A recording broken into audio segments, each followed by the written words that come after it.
Once upon a time, there was a young man who worked at a factory. His mentor, an old technician, taught him to talk less, do more, and never stop, developing his skills in every aspect of the factory's operations.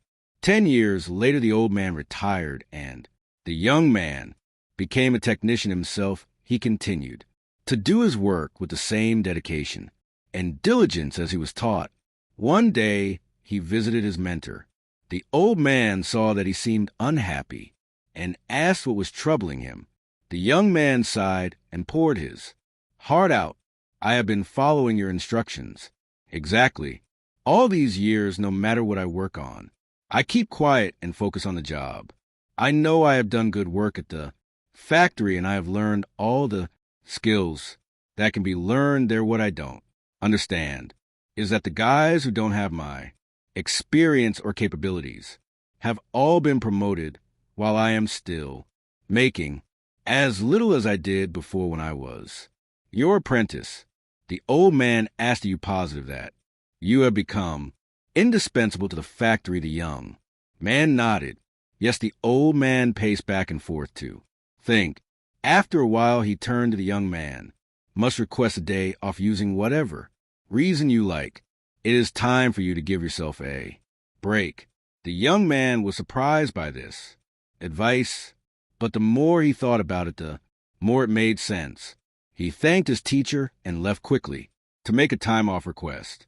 When he returned to work after his day off, the manager called him into the office to tell him that things did not go well at the factory.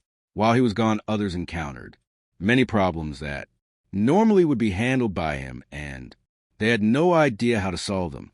Realizing his importance, the manager decided to promote him to the position of senior technician, to thank him and encourage him to keep up the good work. The young man was grateful for his mentor's wisdom.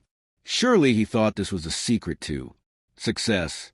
From that point on, whenever the young man felt like he deserved more than what he was getting, he would take a day off. When he came back the next day, the situation would improve to his satisfaction. This pattern continued for months. One day, the young man found that he was blocked from going into the factory. Much to his shock, he found out that his employment was terminated. He could not believe it, not knowing what else to do. He went back to see his mentor to try to figure out how things had gone so wrong. "Why did I lose my job?" he asked with wounded pride. "Did I not do everything as you instructed?"